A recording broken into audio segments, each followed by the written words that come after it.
So today, I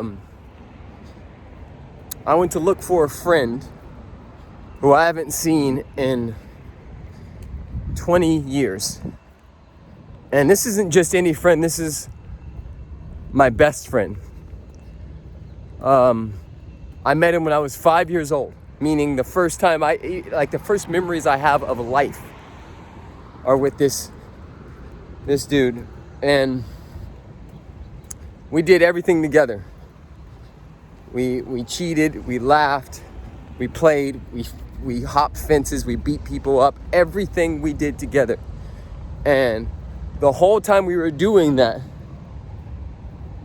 my family insisted that I go to college.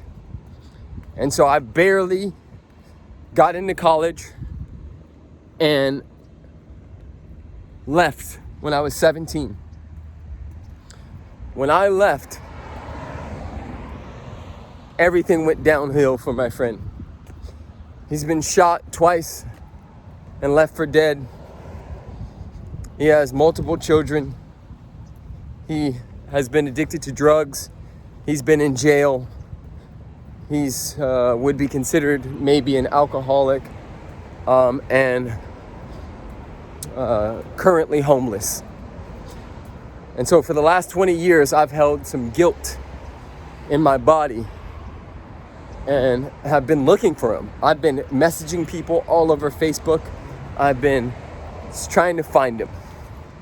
And recently, because my dad died, word got back to his mother and I got a chance to talk to her, and she said that she knew the general area where he was living in. And so today I got hit with a wave of emotion and decided that I was going to go find him. And so I canceled everything and hopped in my car and drove to San Pedro, California, and drove around until I saw quite a few homeless people. And I had a conversation with one who was seemed to be not on drugs, because there was quite a few of them that were sort of tweaking out on meth and other things like that. And I said, you know Elliot? And he said, yeah, man, his stuff is around the corner, but he's not there. And I said, do you know where he is? And he said, no. And so I drove around the block, and this little drug dealer guy kind of got intimidated by me and walked through the middle of the street, sort of what you would call mad dogging me, looking at me kind of crazy. And so I pulled up to him and just cleared my energy so it wasn't aggressive, but let him know that I wasn't scared and that I was there for a reason. And I drove around the block again looking for him, and ended up speaking to an older gentleman and giving him my number and telling him if he found Elliot, to tell him that his best friend since 5 years old is looking for him. And so I went and I drove away, and I went to my old high school and to the YMCA where I played basketball, and just drove around the neighborhood. And I went to drive and come back home, and something told me to go back.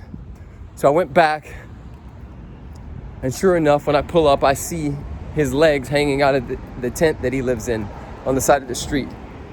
And I pull up and I roll my window down, and he looks at me with the face of shock. And I said, you better know who I am.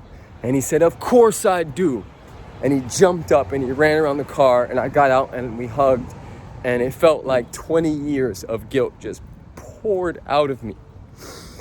And emotions, I love this man. This is my homeboy. I love him so much. And I haven't been able to find him and get to him. And I felt all this emotion come up. And you could tell it was a lot for him too, to be able to navigate that. He hasn't seen me in 20 years, and I just pop up. And at one point, at the end, he says, I heard about your dad, I'm sorry. And he walks off, and he says, on the other side of my car, he says, I know we took two different paths, but I'll always love you. And it hit me so hard. And he turned his back, and I said, nah, man, look at me. I said, I'll love you for life, man. You're my best friend forever.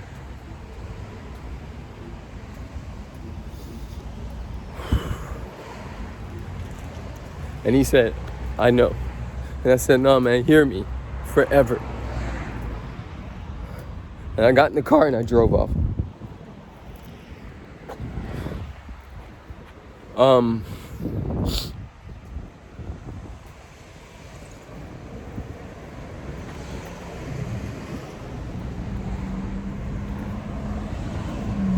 I spoke to his mom, and his kids go to the same junior high school that him and I went to, and to the same high school that him and I went to. And so I'm gonna go visit, and I'm gonna send her some support, and I'm gonna visit them and just let them know about who their dad is outside of the homelessness and all that stuff. Because everybody falls at some point in their life. Some people fall harder. Some people's dharma is such that they have to go through some harder lessons. But he'll always be my best friend, and I hope that this story, if there's anybody you haven't spoken to, or you have ill feelings towards a mom, a dad, a cousin, anybody who you're still connected to even though you don't talk, I challenge you to make a way out of no way, to move mountains, and to declare to the universe that you're going to find that person. Blessings and blessings. Leave a comment below if this landed for you or resonated.